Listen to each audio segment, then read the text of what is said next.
Hi everyone, on this video you're going to learn a new note called the eighth note and also a new strum which uses eighth notes. So when we use the quarter note strum, each count gets one strum and we always strum down towards the floor.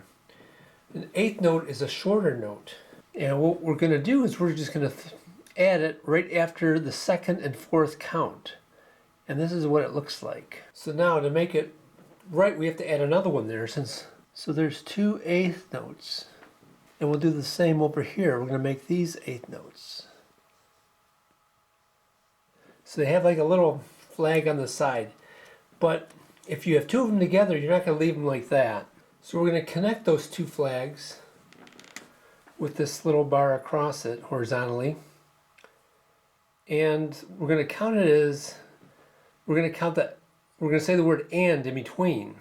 So there's two eighth notes here and also two eighth notes there. So if I would clap that rhythm, it would sound like this: 1, 2, and 3, 4, and. So you can see that eighth note gets a shorter beat. So it gets a half of a count or beat. So we count and there's, that also stands for and. And the way we play it, whether it's a single note or a chord, we would strum upward on that, because because these are all on the beat, those are downstrokes, but because it's on the in-between beat, it's on the and beat after 2, we're going to strum upward towards the ceiling. To summarize, an eighth note receives a half a beat or count. 2 eighth notes equal 1 quarter note, which receives 1 beat. If there are 2 eighth notes together, they're usually connected with a beam. So I call this new rhythm or pattern with the eighth notes on count 2 and 4 a country strum or pattern. And I started calling it because it reminds me of country music or folk music. And usually the bass note is played on the guitar in counts 1 and 3. So it sounds something like this.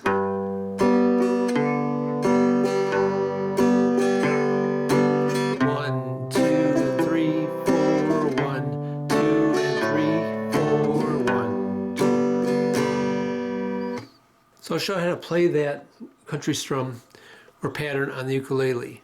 I'm fingering a C chord right now, and I'll just let you see down on this angle because we don't do it that often. It's in 4/4 time. You start the quarter note strum, all down strokes, and after count 2 and 4, you add that extra eighth note. So it'll be 1, 2, and 3, 4, and down, down, up, down, down, up.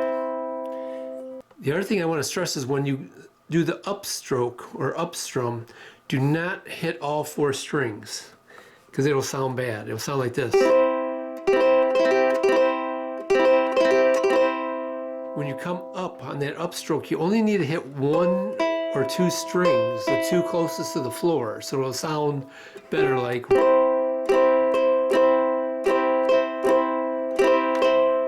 If you hit strings 1, 2, and 3, it'll be okay, but aim for 1 or preferably 2, give you a little extra volume. But don't hit all 4 strings, please. Okay, now that we know that pattern, let's go ahead and practice some of our chord changes. So I'm going to play this now with a finger, and we're going to play a measure of C, measure of C7 in the country strum. 1, 2, and 3, 4, and 1, 2, and 3, 4, and C7.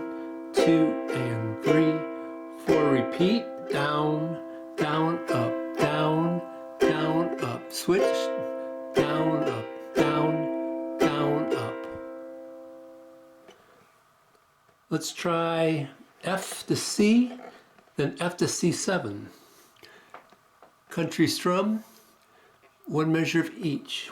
1, 2, and 3, 4, and 1, 2, and 3, 4, and C, 1, 2, and 3, 4, and F, 1, 2, and 3, 4, and C7, down, up, down, down, up. So let's try it now with the C to the G7, which we learned on a recent lesson. Start there. We'll do a measure of each and repeat. 1, 2, and 3, 4, and 1, 2, and 3, 4, and switch. 1, 2, practice C. 1, 2, and 3, 4, and switch. 1, 2, and 3, 4, and switch. Down, down, up, down, down, up, switch. Down, down, up, down, down, up. Okay, so that's our new strum. We've reviewed all the chords we've learned so far. Next video, we're going to play a bunch of songs with the G and the D7 chords. Thanks for watching. I'll see you in the next video.